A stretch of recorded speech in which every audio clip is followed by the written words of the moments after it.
going to teach you how to turn a corner. This is a basic tutorial for people who are learning to longboard and want to start taking corners in kind of slightly faster speeds than what they're used to. So, what we're going to start off with is the gear. First off, you want your knee pads. I'm wearing some G-forms at the moment, so you can't see them, but they harden on impact. Wear them under my trousers. You can get hard shell ones as well. You're going to want your elbow pads, running AAA hard shells, your pads. You want your helmet, obviously. Yep, but any helmet will do, obviously. Then you're going to want your slide gloves, or any gloves that have some kind of hard parkour plastic to put down on the road. And finally, obviously, you're going to want your board. Now I'm riding an original Baffle 37, which is slightly dirty, but yeah, it's a great board, really trustworthy at high speeds. Cool. Okay, so you're going to want to find a corner on a slight hill. We've got a small one just coming around here, just for practicing. This is really quite easy. This is for practice and the show. Taking turns, what we're going to call racing turns, is different to what people who start out longboarding do. Generally, when they start, when they go around a turn, they just go like this and lean back and try and go around at higher speeds, which doesn't work amazingly.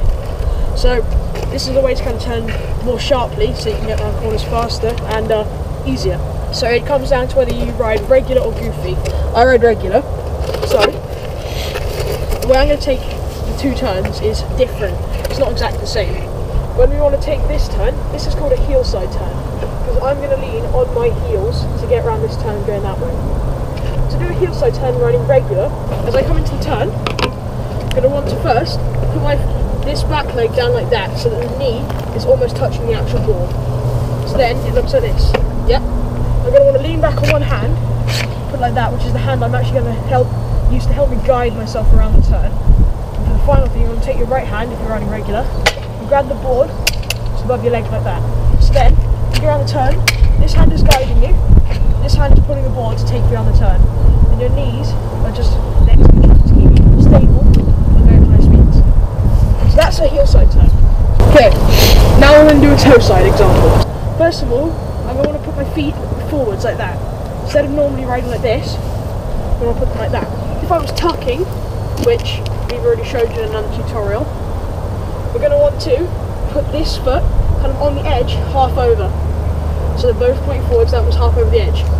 Then, you're going to want to grab your board with your left hand if you're going regular side, just above your wheel, or slightly behind and above your wheel, there, on the wheel well, or whatever you have. And for the final thing, you're going to want to again have your guiding hand, which is the other hand this time, place on the road to guide you around like that.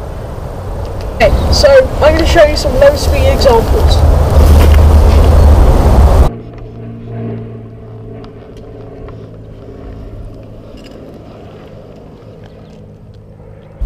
One thing to note, which I didn't mention before, is when turning, when putting your guiding hand on the road, you don't actually always need to do that.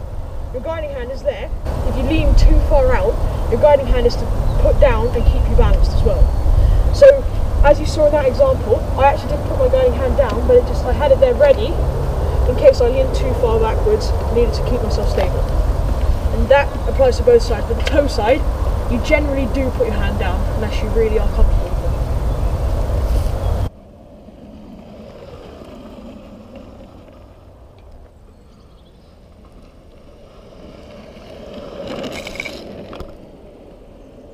So yeah, that was just one example of not the fastest, but a faster version of the Toeside turn that we learned earlier.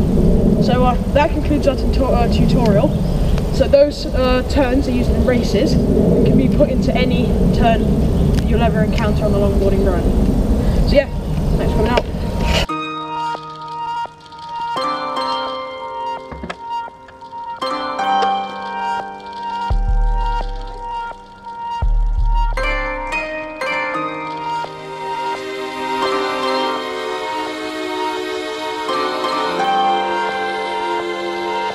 Stop following me, please.